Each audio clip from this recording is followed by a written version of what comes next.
Class 9 का एक chapter लेते हैं मैथ्स का निर्देशांक ज्यामिति।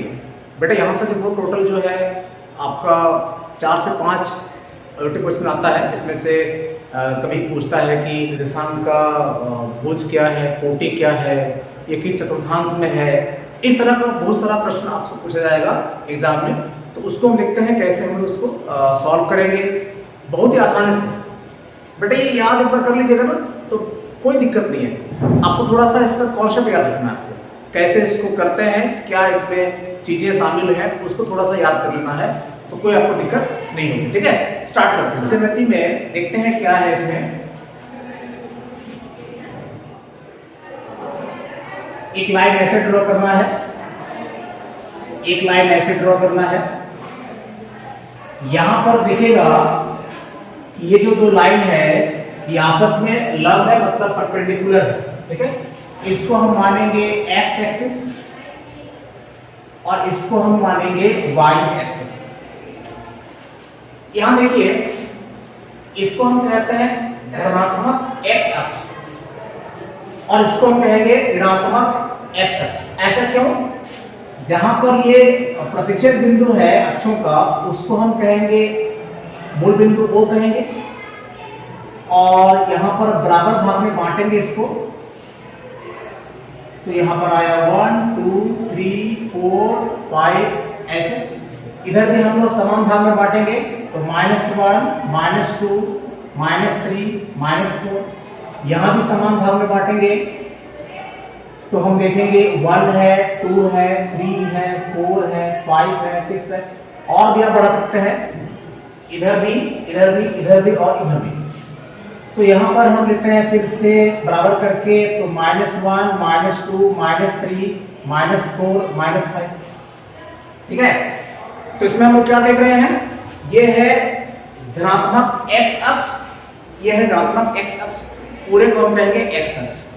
ये है धनात्मक y अक्ष और ये हो गया धनात्मक ऋणात्मक, ये हो गया ऋणात्मक y अक्ष। तो अब यहाँ पर ध्यान देना है, जहां पर ये दोनों अक्ष इधर को काट रहे हैं उसका निर्देशांक होगा 0 0। कहने का मतलब है ये ना तो इधर बढ़ा है ना इधर, कहीं नहीं बढ़ा है, यहाँ पर है, तो इसका निर्देशांक क्या हो जाएगा 0 0। तो पहला सवाल का आंसर जो बड़ा फेमस है, एग्जाम में आता है कि मूल बिंदु के निर्देशांक क्या है, तो आपको क्या आंसर देना है, 0 0 इसके निर्देशांक हैं। अब हम इसको थोड़ा और पढ़ते हैं कि निर्देशांक का कॉन्सेप्ट कहां से आता है। देखिए यहां पर हम यहां से एक लाइन ऐसे ड्रॉ करते हैं और यहां से एक लाइन ड्रॉ करते हैं, यहां से इधर भी, तो ये पॉइंट हो गया। यहां से हम इधर एक लाइन ड्रॉ करते हैं और यहां से भी लेते हैं। उस तरह से हम यहां पर भी ले सकते हैं।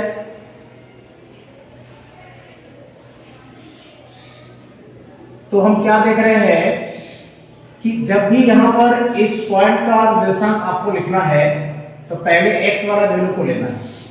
तो कितना हो गया 2, y वाला वैल्यू कितना हो गया 2, उसको रखना है स्मॉल ब्रैकेट में। यहां पर चले जाते हैं, x का वैल्यू कितना हो गया 1, y का वैल्यू कितना हो गया 4। यहां पर चले जाते हैं, तो x कितना हो गया 4, y के लिए कितना लिखेंगे हम लोग 5। ओके, तो अब देखिए यहां पर दोनों ही क्या है, प्लस में। यहां पर दोनों ही प्लस में है, यहां भी प्लस में है, यहां भी प्लस में है दोनों, यानी x का मान x के लिए और y के लिए जो है वो सभी क्या है, प्लस में है। तो यहां पर इस वाले सेक्शन को हम कहेंगे प्रथम चतुर्थांश। प्रथम चतुर्थांश, और प्रथम चतुर्थांश में जो x और y आएंगे वो दोनों ही क्या होंगे, प्लस होंगे। क्लियर? अब बढ़ते हैं आगे। इधर लेते हैं 3 और यहां लेते हैं -2। x का वैल्यू पहले देना है आपको, तो -2 3। यहां पर लेते हैं हम लोग 5 और यहां लेते हैं -4। तो यहां पर देखेंगे ये हो गया -4 और 5। तो यहाँ पर x का जो वैल्यू है वो -2 है, y के लिए क्या है 3 है, x के लिए -4 है, y के लिए क्या है 5 है। तो ये जो बिंदु का निर्देशांक है वो -2 3 और ये हो गया -4 5। यहाँ देखिए पहला वाला माइनस में है, दूसरा वाला प्लस में है, पहला वाला माइनस में, दूसरा वाला प्लस में। यहाँ पर हम जितने भी निर्देशांक लिखेंगे, जितने भी पॉइंट्स हम लिखेंगे, उसमें पहला वाला हमेशा क्या आएगा माइनस आएगा, सेकंड वाला क्या आएगा प्लस में आएगा। इसको कहते हैं द्वितीय चतुर्थांश, इसे हम कहेंगे द्वितीय चतुर्थांश। और यहाँ पर जो वैल्यू है x का वो माइनस होगा और y क्या हो जाएगा प्लस होगा। यहाँ पर आते हैं, देखते हैं यहाँ पर ये जो है इधर से लेते हैं, तो x कितना हो गया -3, y कितना हो गया -3। एक और लेते हैं, यहां से ले लेते हैं, x कितना हो जाएगा यहाँ पर -4, y कितना हो गया -2। तो यहाँ पर जो निर्देशांक है x इस पॉइंट का -3 और यहाँ पर निर्देशांक कितना हो गया -4 -2। तो ये तृतीय चतुर्थांश कहलाता है। चतुर्थांश मतलब 4 भाग का एक हिस्सा, 1 2 3 4 भाग में एक हिस्सा, तो ये कहलाएगा तृतीय चतुर्थांश। और यहाँ पर अगर हम देखें तो पहला वाला भी माइनस में है, दूसरा वाला माइनस में है, तो तृतीय चतुर्थांश में x और y दोनों क्या होंगे ऋणात्मक होंगे, नेगेटिव होंगे। अब आते हैं अंतिम में, यहां से एक पॉइंट लेते हैं और यहां ड्रॉ करते हैं। तो x का पहले करना है आपको, तो x का 3 है, y का है -2। एक और पॉइंट लेते हैं यहां पर देख सकते हैं कि ये हो गया 5 और ये हो गया -4। तो हम क्या देख रहे हैं कि पहला वाला प्लस में और दूसरा वाला क्या है माइनस में है, तो ये हो गया चतुर्थांश। याद रखिएगा चतुर्थांश में जो वैल्यू है वो पहला वाला प्लस होगा, दूसरा क्या होगा माइनस होगा। तो प्रथम चतुर्थांश में दोनों प्लस होंगे, द्वितीय में माइनस प्लस, तृतीय में माइनस माइनस, चतुर्थ में क्या हो जाएंगे प्लस माइनस। अगर सवाल आपसे पूछा जाए कि कहा जाए कि 3 और 4 किस चतुर्थांश में है, तो हम कहेंगे फर्स्ट में है।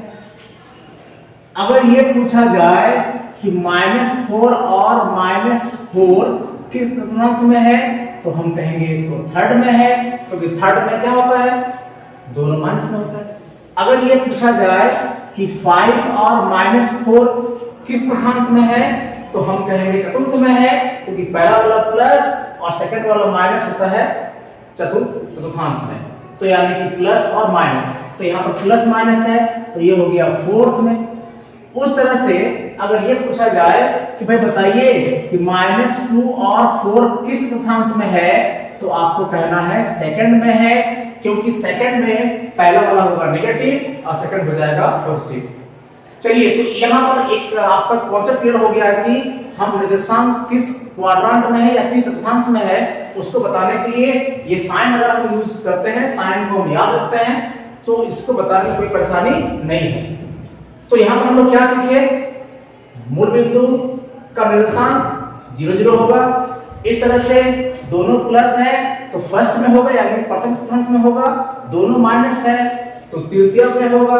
अगर पहला प्लस है सेकंड माइनस है तो कहां हो जाएगा, ये होगा चतुर्थ में। और पहला माइनस है सेकंड प्लस है तो ये हो जाएगा द्वितीय चतुर्थांश में। अब बढ़ते हैं यहां पर, तो यहां पर जो देखेंगे कहीं भी चतुर्थांश किसी में ले लीजिए, आप बहुत सारा पॉइंट देख रहे हैं, 1 2 3 4 5 6 7 8 9, बहुत सारा पॉइंट देख रहे हैं। तो जो x का मान होगा उसको हम कहेंगे भुज, x का मान को भुज कहेंगे और y वाले को हम लोग कोटि कहेंगे, ठीक है ना। तो अब आपसे अगर ये पूछा जाए इसमें भुज कितना है कोटि कितना है, तो भुज 2 है कोटि 2 है। इसमें अगर ये पूछा जाए कि भुज कितना है कोटि कितना है, तो ये भुज हो गया और कोटि हो गया -2, यानी भुज हो गया 3 + 3 और कोटि हो जाएगा -2। अब यहाँ पर आते हैं कि यहाँ पर पूछा जाए कि भुज और कोटि क्या है, तो यहाँ भुज कितना है -3, कोटि कितना है -3। तो इस तरह से भुज और कोटि का भी कॉन्सेप्ट आपको पूरी तरह से क्लियर हो गया। अब देखिए यहाँ पर अगर आपसे यह पूछा जाए कि इस वाले बिंदु का निर्देशांक क्या है, कि इस बिंदु का निर्देशांक आपको पूछा गया, कि भाई ये बिंदु का निर्देशांक क्या है। तो यहाँ देखिए x की ओर ही वैल्यू को बढ़ाया गया है, x की ओर ही बढ़ा हुआ है, तो x की ओर बढ़ा हुआ है तो x का तो है लेकिन y के लिए नहीं है, तो y क्या करेंगे, 0 कर देंगे। इस तरह से अगर यहां पर लेते हैं हम लोग कि इसका निर्देशांक क्या है, तो x के लिए तो 5 है लेकिन y के लिए बिल्कुल भी नहीं है, तो क्या हो जाएगा, 0 हो जाएगा। यानी x अक्ष पर जो भी बिंदु लेंगे उसमें y का जो वैल्यू होगा यानी कि जो कोटि होगा वो हमेशा क्या होगा, 0 होगा। कहीं भी लेंगे, यहां लेंगे तो 2 0 3 0 -1 0 -2 0, यानी y वाला जो वैल्यू है वो क्या होगा, 0 होगा और x के लिए जो है वो क्या हो जाएगा, कुछ न कुछ वैल्यू आपको मिलेगा। कहां पर, यहां पर। लेकिन यहां पर देखिएगा मूल बिंदु में तो x का भी 0 होगा और y का भी क्या हो जाएगा, 0 हो जाएगा। अब बढ़ते हैं इस तरह से, यहां पर अगर ये पूछा जाए कि भाई इस पॉइंट का निर्देशांक क्या होगा, तो क्या बताना है, यहां पर x नहीं है तो x 0 हो गया मगर y कितना है, 6 है। तो जैसे x अक्ष में y 0 हो रहा था, y अक्ष में x क्या हो जाएगा, 0 हो जाएगा। अगर ये पूछा जाए कि इसका निर्देशांक क्या है तो हम क्या कहेंगे, 0 और 1 कहेंगे, 0 और 1 कहेंगे। बोला जाएगा ये किस चतुर्थांश में है, तो हमको बोलना है कि ये कहां पर है, y अक्ष में। कहां पर है ये, y अक्ष में। अगर पूछा जाए ये पॉइंट्स, ये बिंदु या निर्देशांक किस चतुर्थांश में है, तो बोलना ये किसमें है, x अक्ष में है। ठीक है। अब यहां पर देखिए चतुर्थांश जो है इस जगह पर होने पर हम कहेंगे अगर अक्ष में है तो चतुर्थांश में नहीं होगा बल्कि कहां पर होगा, अक्ष में होगा, चाहे x या y जो भी अक्ष होगा वहां पर होगा। एक और देख लेते हैं यहां पर, अगर ये पूछा जाए कि इसका निर्देशांक क्या है, तो इसका निर्देशांक हो जाएगा 0 और कितना, -3। उस तरह से इसका निर्देशांक कितना हो जाएगा, 0 और -1। तो क्या देख रहे हैं, x अक्ष में y यानी कोटि क्या हो जाएगा, 0 होगा और x का अपना वैल्यू होगा पॉइंट के हिसाब से। अगर यह होगा तो दोनों क्या हो जाएगा, 0। y अक्ष में देख सकते हैं हम लोग x का वैल्यू क्या है, 0 है, यानी भुज का जो मान है y अक्ष में क्या हो जाएगा, 0। यह ध्यान रखना है, पूरा y अक्ष में भुज क्या होगा, 0 होगा, x के जगह पर क्या हो जाएगा, 0 होगा। अब पूरा x अक्ष में y के जगह पर यानी कोटि क्या हो जाएगा, 0 हो जाएगा। तो कितना आसान है, देखिए पहला सवाल आपसे पूछा सकता है कि मूल बिंदु का निर्देशांक क्या है, तो आपको बोलना है 0 0 है। लिखते कैसे हैं उसको लिखते हैं लोग ब्रैकेट के अंदर में, ये बात याद रखिएगा।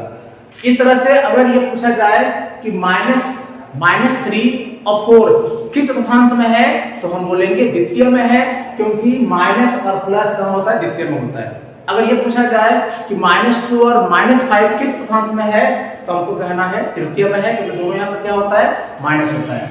इस तरह से अगर ये पूछा जाए कि यहाँ पर जो पहला वाला प्लस और सेकंड वाला माइनस कहां पर होता है, यानी आपसे पूछा जाएगा कि 3 -2 कहां पर है, तो आप बोल सकते हैं कहां पर, चतुर्थ में।